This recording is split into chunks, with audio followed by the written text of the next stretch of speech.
భూ నిర్వాసితులకు పరిహారం ఇవ్వకుండా ఉచితాల పరిహారం ఉపాధి ఉద్యోగాలు ఇస్తే కళ్యాణ లక్ష్మి ఎందుకు? పన్ను చెల్లింపుదారుల డబ్బును ఉచితాలకు ఎందుకు ఇస్తారు? కళ్యాణ లక్ష్మి షాదీ ముబారక్ అమలుపైన స్టే ఎత్తివేతకు నిరాకరణ, ఇవాళ కూడా విచారణ. సోషల్ మీడియాలో తెలుగు స్క్రైబ్ అసత్య ప్రచారం చేస్తున్నది. పిటిషనర్ విజయ్ గోపాల్ ఆ కంటెంట్ తొలగించాలని సోషల్ మీడియా సంస్థలకు హైకోర్టు ఆదేశాలట. సో ఎవరైతే పిటిషనర్ అడ్వకేట్ ఆయన విజయ్ గోపాల్ అంటే ఆయన పిటిషన్ వేసిండు ఏమని, ఈ కళ్యాణ లక్ష్మి అండ్ షాదీ ముబారక్ పథకాలు రాష్ట్రంలో అమలవుతున్నాయి, ఈ పథకాలకు అసలు చట్టబద్ధతే లేదు, ఏ చట్టం ద్వారా ఈ డబ్బులు ఇస్తున్నారని ఆయన కోర్టుకు వెళ్తే కోర్టు ఏం చేసిందంటే ప్రభుత్వానికి నోటీసులు ఇచ్చి దీని మీద కౌంటర్ వేయండి అని అడిగింది. గవర్నమెంట్ ఏముందిలే వేస్తాం మనదే కదా కోర్టు అనుకున్నారో మరి ఏమనుకున్నారో కౌంటర్ వేయలే. కోర్టు ఏం చేసింది, జడ్జి గారు ఏం చేశారంటే ఇమీడియట్గా 2 పథకాలు ఆపండి అన్నారు. ఏముంది బీఆర్ఎస్ వాళ్ళకి అస్త్రం దొరికింది. కళ్యాణ లక్ష్మి ఆపిరు, కేసీఆర్ ఇచ్చిన కళ్యాణ లక్ష్మి ఆపేసిరని వాళ్ళు దంచుకొని స్టార్ట్ చేశారు. ఇది మొత్తం రాజకీయ వేడి వాతావరణం సృష్టించి ఇప్పుడు ప్రభుత్వం మేల్కొని ఆ ఇష్యూని సార్ట్అవుట్ చేసే ప్రయత్నం చేసినా జరగాల్సిన నష్టం ఆల్రెడీ జరిగిపోయింది. ఇప్పుడు మీరు కళ్యాణ లక్ష్మి ₹1,00,000 పాటు మేము ఇంకా తులం బంగారం ఇస్తామన్నారు. తులం బంగారం లేకపోగా మీరు ఆ కౌంటర్ ఫైల్ చేయకపోవడం వల్ల ఉన్నది ఆగిపోయింది. సరే వాళ్ళకి ఆపాలన్న ఉద్దేశం లేకపోవచ్చు కానీ నిర్లక్ష్యం అంతే. ఏముంది, ఏమవుతుందిలే తర్వాత చూసుకుందాంలే, కోర్టు ఇమీడియట్గా ఏమన్నా యాక్షన్ తీసుకుంటుందా, ఇంకో రోజు చేద్దాంలే అని ఏదో నిర్లక్ష్యంగా వదిలేసిరు దాన్ని. కోర్టు స్టే ఇచ్చేసింది దాని మీద, ఆపేయండి అని అన్నది. మళ్ళీ కోర్టుకు పోతే మళ్ళీ లేదు నథింగ్ డూయింగ్, మీరు ఆపండి అని మళ్ళీ విచారణ వాయిదా వేసింది. ఇవాళ మళ్ళీ విచారణ జరగబోతున్నది. కోర్టు ఈ సందర్భంగా చాలా ఇంట్రెస్టింగ్ స్టేట్మెంట్స్ ఇచ్చింది. భూ నిర్వాసితులకు పరిహారం ఇవ్వకుండా మీరు ఉచిత పథకాలు ఇస్తున్నారు, మీరు కనుక పరిహారం ఇచ్చి ఉపాధి ఇచ్చి ఉద్యోగాలు ఇస్తే ఈ లొల్లంతా ఎందుకు ఉంటుంది? ఎవరు అడుగుతారు మిమ్మల్ని కళ్యాణ లక్ష్మి ఈ ఉచిత పథకాలు ఎందుకు అడుగుతారని? మేమేమంటున్నామంటే విద్య వైద్యం ఉపాధి 3 మీరు సరిగ్గా అమలు చేస్తే ఉచిత పథకాలు ఎందుకు అడుగుతారు జనం?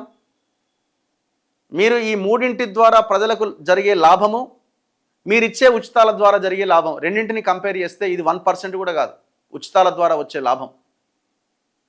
విద్య వస్తే మీ కుటుంబంలో ఉద్యోగాలు వస్తాయి, విద్య వస్తే మీ కుటుంబానికి ఆ ప్రైవేట్ ఫీజులు ఇంకో ఫీజుల బెడద తగ్గుతుంది, డబ్బులు మిగులుతాయి, భవిష్యత్తు ఉంటుంది. వైద్యం అందితే హెల్త్ ఉంటుంది, హెల్త్ ఉంటే పని చేసుకోగలుగుతారు, పని చేసుకుంటే పైసలు వస్తాయి.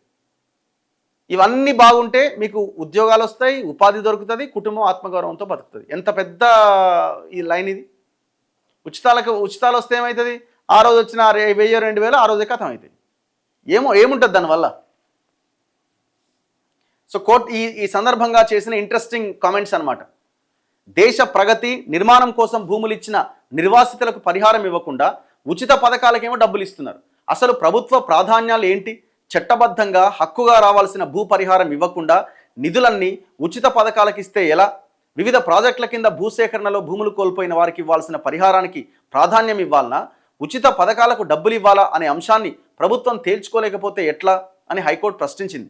కళ్యాణ లక్ష్మి షాదీ ముబారక్ పథకాలపై విధించిన స్టే ఎత్తేయాలంటూ రాష్ట్ర ప్రభుత్వం దాఖలు చేసిన వెకేట్ స్టే పిటిషన్పై విచారణ సందర్భంగా జస్టిస్ ఎన్వి శ్రవణ్ కుమార్ ధర్మాసనం పలు కీలక వ్యాఖ్యలు చేసింది. భూములు కోల్పోయిన వారికి చట్టబద్ధంగా రావాల్సిన పరిహారం ఇచ్చి ఉపాధి ఉద్యోగాలు ఇస్తే కళ్యాణ లక్ష్మి షాదీ ముబారక్ పథకాలు కావాలని ఎవరు ప్రభుత్వాన్ని అడగరు. ప్రభుత్వ రంగ సంస్థలు సంపాదించే లాభాలతో ఉచిత పథకాలు అమలు చేయండి, లేదా కార్పొరేట్ సోషల్ రెస్పాన్సిబిలిటీ కింద వచ్చే నిధులతో అమలు చేయండి. అంతేగాని ప్రజలు కట్టే ప్రత్యక్ష పరోక్ష పన్నులను ఉచిత పథకాలకు మళ్లిస్తే జీతాలు పెన్షన్లు చట్టబద్ధంగా ఇవ్వాల్సిన భూ పరిహారం పరిస్థితి ఏంటి? భూసేకరణ చేసి తమకు పరిహారం ఇవ్వలేదంటూ దాఖలైన అనేక ధిక్కరణ పిటిషన్లు పెండింగ్లో ఉన్నాయి. వాటిపై అధికారులను పిలిపిస్తే వారు నిధులు లేవు అని గుర్తు చేస్తున్నారు. దీంతో భూ పరిహారానికి సంబంధించిన అన్ని వివరాలతో వస్తామని స్టే ఎత్తేసి తుది విచారణ చేపట్టాలని అదనపు అడ్వకేట్ జనరల్ ఇమ్రాన్ ఖాన్ హైకోర్టును కోరారు. అయితే తక్షణం స్టే ఎత్తేయడానికి నిరాకరించిన హైకోర్టు అడిషనల్ అడ్వకేట్ జనరల్ విజ్ఞప్తి మేరకు తదుపరి విచారణ గురువారం అంటే ఇవాళకి వాయిదా వేసింది. మరి ఇవాళ ఏం జరుగుతుందో చూడాలి. ఈ పిటిషన్ పైన రాష్ట్ర ప్రభుత్వం తరపున వాదన వినిపించిన అదనపు advocate general Imran Khan counter దాఖలలో ఆలస్యం అవ్వడం వల్ల హైకోర్టు ఈ పథకాలపైన స్టే విధించింది. కానీ బయట దీనిపైన దుష్ప్రచారం జరుగుతోంది. ఈ పిటిషన్ స్వభావరీత్యా ప్రజా ప్రయోజన వ్యాజ్యం కిందకు వస్తుంది. పిటిషనర్ సొంత హక్కులకు ఎలాంటి భంగం కలిగినా రిట్ పిటిషన్ దాఖలు చేసుకోవచ్చు. అయితే ఇక్కడ పిటిషనర్ హక్కులకు ఎలాంటి భంగం వాటిల్లలేదు. ప్రభుత్వం అమలు చేస్తున్న సంక్షేమ పథకాలపైన పిటిషనర్ అభ్యంతరం వ్యక్తం చేస్తున్నారు కాబట్టి ఇది పబ్లిక్ ఇంట్రెస్ట్ పిటిషన్ పిల్. ఈ పిల్ను విచారించే రోస్టర్ ఈ కోర్టుకు లేదు. ఇది ప్రభుత్వ విధాన నిర్ణయం. ఇది కేవలం ఎగ్జిక్యూటివ్ ఆర్డర్ ద్వారా అమలు చేస్తున్న పథకమని పిటిషనర్ చేస్తున్న ఆరోపణల్లో ఎలాంటి వాస్తవం లేదు. శాసనసభ స్వయంగా ఈ పథకాలకు నిధులు కేటాయిస్తూ బడ్జెట్ను ఆమోదించింది. ఇక్కడ శాసనసభకు శాసనాధికారం ఉందా లేదా అని మాత్రమే చూడాలి. బడ్జెట్ను ఆమోదించే, నిధులు కేటాయించే అధికారం శాసనసభకు ఉన్నది. ఇక్కడ ప్రత్యేకంగా చట్టం లేకపోవడం అనే సమస్య తలెత్తదు. ఒక్క తెలంగాణలోనే కాదు, ఆంధ్రప్రదేశ్ సహా వివిధ రాష్ట్రాల్లో వివిధ పేర్లతో ఆడపిల్లల చదువు, అభివృద్ధి, వివాహం కోసం అనేక పథకాలు అమలవుతున్నాయి. ఈ విషయాన్ని సుప్రీంకోర్టు స్వయంగా తన తీర్పులో పేర్లతో సహా ప్రస్తావించింది. 2 లక్షల లోపు కుటుంబ ఆదాయం కలిగిన కుటుంబాల్లోని ఆడపిల్లల వివాహాలకు సహాయం అందించే పథకాలు ఇవి. సో ఇదంతా ప్రభుత్వం తరపున వాదన వినిపించిన అడ్వకేట్ జనరల్ మాట్లాడుతున్నాడు. ఇప్పుడు దీనికి సపరేట్గా చట్టం చేయలేదు అన్న కారణంతో దీన్ని ఆపడం కరెక్ట్ కాదు. శాసనసభలోనే బడ్జెట్ దానికోసం సపరేట్గా కేటాయించి ప్రవేశపెడుతున్నది, ఇది అడ్డుకోవడం కరెక్ట్ కాదని ఆయన వాదిస్తూ ఉన్నాడు. సో ఈయన పిటిషనర్ ఏమంటుండంటే కౌంటర్ వేయలేదనే కారణంతో స్టే ఇవ్వలే. ఈ పిటిషన్లో చర్చించాల్సిన అనేక అంశాలు ఇంకా ఉన్నాయి. అర్థవంతంగానే స్టే ఇచ్చామని కోర్టు చెప్పింది. అయితే ఈ పిటిషన్ వేసిన తర్వాత తనకు బెదిరింపులు వస్తున్నాయని పిటిషనర్ విజయ్ గోపాల్ కోర్టు దృష్టికి తీసుకెళ్ళిండు. నీ సొమ్ము ఏమైనా తింటున్నామా, నీకేంటి అని అంటున్నారు. నాకు రక్షణ కల్పించండి. అలాగే తెలుగు స్క్రైబ్ అనే సోషల్ మీడియా న్యూస్ హ్యాండిల్ నాపైన దుష్ప్రచారం చేస్తున్నది. నా వెనుక ముఖ్యమంత్రి ఉండి నడిపిస్తున్నాడు అని, ఈ పథకాలు అమలు కాకుండా ముఖ్యమంత్రి కుట్ర చేశారు అని వార్తలు పెట్టింది. ఈ సోషల్ మీడియా హ్యాండిల్ పైన దాదాపు 73 ఎఫ్ఐఆర్లు ఉన్నాయి. దాని నిర్వాహకులు ఎక్కడ ఉన్నారో తెలియట్లేదు.